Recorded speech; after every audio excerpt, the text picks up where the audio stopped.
There are spaces on the old maps of Nevada where the ink simply fades away. Places marked only by a warning from the 19th century. Do not dig, do not settle. My name is Samuel Clark. I am a cartographer and a historian of lost towns. For 5 years I've been tracking a silver mining settlement that vanished from every official record in the summer of 1882. It was called Oakhaven. But to the few who know its story, it is simply the town without a name. The road there didn't exist on any GPS. I found it by following a dried-up riverbed through the high desert canyons, where the heat distortion makes the mountains look like they are melting.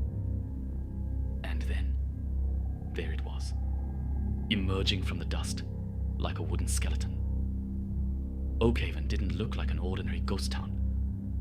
Usually, time and scavengers strip these places bare. But here, the wooden saloons, the general store, and the blacksmith's shop were perfectly intact. The timber hadn't rotted. It looked frozen, mummified by the dry desert air. A heavy, unnatural silence hung over the main street. No wind blew through the alleys. No tumbleweeds moved.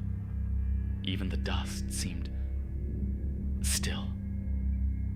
I stepped out of my truck, the slam of the door echoing too loudly against the empty buildings. I walked into the local saloon. Half-filled glasses of whiskey sat on the dusty counter. A deck of playing cards lay scattered on a table, as if the players had just stepped away for a moment. But when I blew on the cards, the dust didn't move. It was trapped, glued to the paper by a thin, cold layer of something that looked like black grease. In the center of the room, sitting at a round table, was a figure. My heart leaped into my throat. It was a man, dressed in the woolen coat and boots of a 19th century miner. He was leaning forward, his head resting in his hands, staring down at the table. I called out to him. No response. I walked closer and touched his shoulder. He wasn't dead. He wasn't a corpse. He was made of solid, cold grey stone. A flawless, hyper-detailed granite statue. Every wrinkle on his face, every fibre of his jacket, even the desperate expression in his wide-open eyes, was carved into rock with mathematical precision. This wasn't sculpture.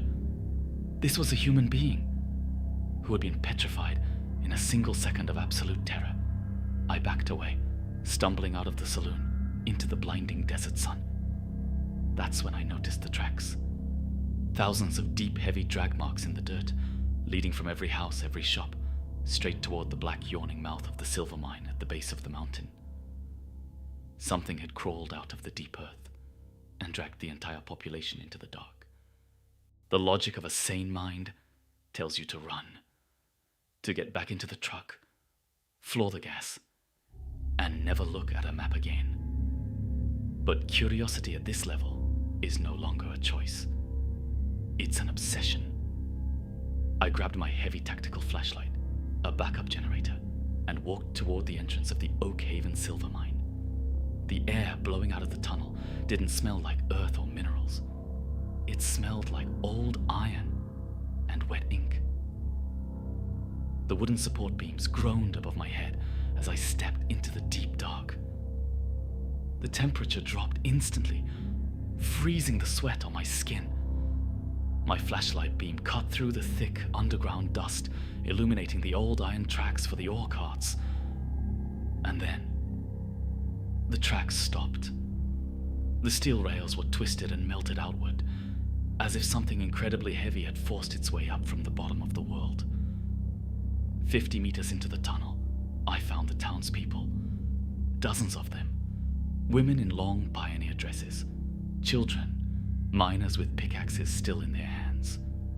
They were all standing in a single, silent line, facing the deeper levels of the mine.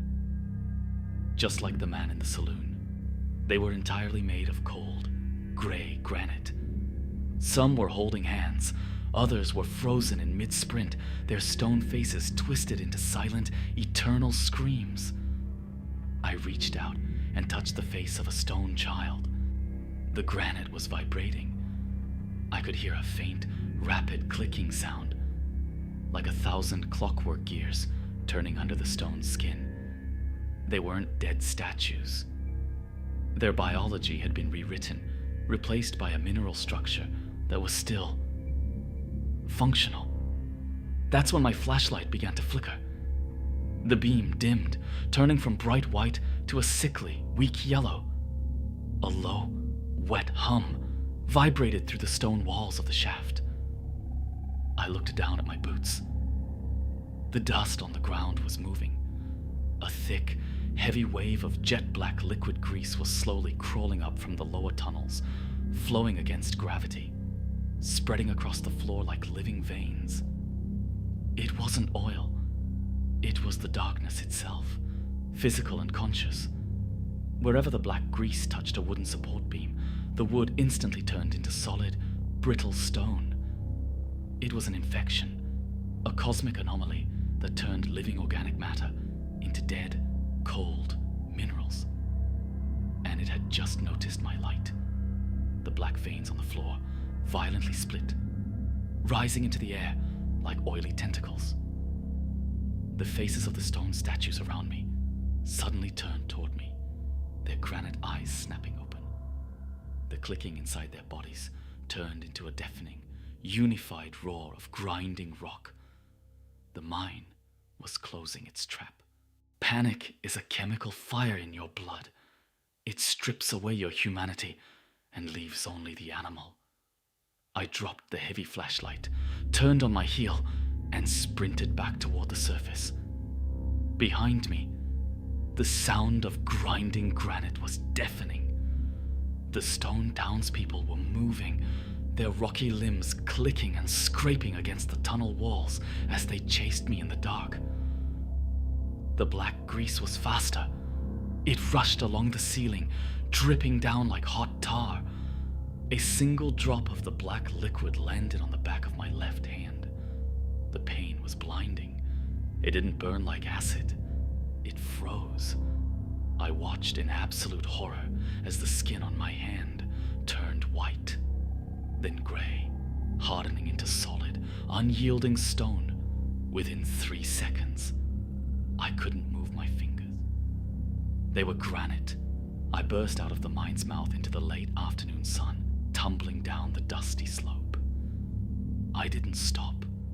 I dragged my heavy, petrifying arm to the truck, threw myself inside, and started the engine with my remaining good hand. As I slammed the gas and tore down the dried riverbed, I looked in the rearview mirror. The entire town of Oakhaven was standing on the main street. Hundreds of stone statues watching me leave. And behind them, rising from the mine, a colossal wave of pitch-black, oily darkness towered over the mountains, blocking out the sun like a curtain. It didn't chase me further. It had already won. It's been a week since I escaped the town without a name. I am sitting in a motel room on the edge of the Nevada desert. The gray stone texture has already crawled up my shoulder, consuming my chest. I can feel my heartbeat slowing down, turning into a heavy, rhythmic clicking sound deep inside my ribs. My lungs are hardening. Every breath tastes like solid rock. I am using my last organic hand to upload this data to the internet. I deleted the coordinates. I burned the maps. Because I realized why the government left that warning in the 19th century. They weren't trying to protect the people from the town. They were trying to keep the town from spreading. If you ever find yourself driving through the high canyons of Nevada, if your GPS signal dies and you see an old wooden saloon standing perfectly intact in the dust, do not step out of your car. Do not touch the dust. And if you see a man made of gray stone sitting at a table, look away. The darkness beneath the earth is still hungry, and it is waiting for the ink to fade on your map too. Close your eyes before the stone claims you too.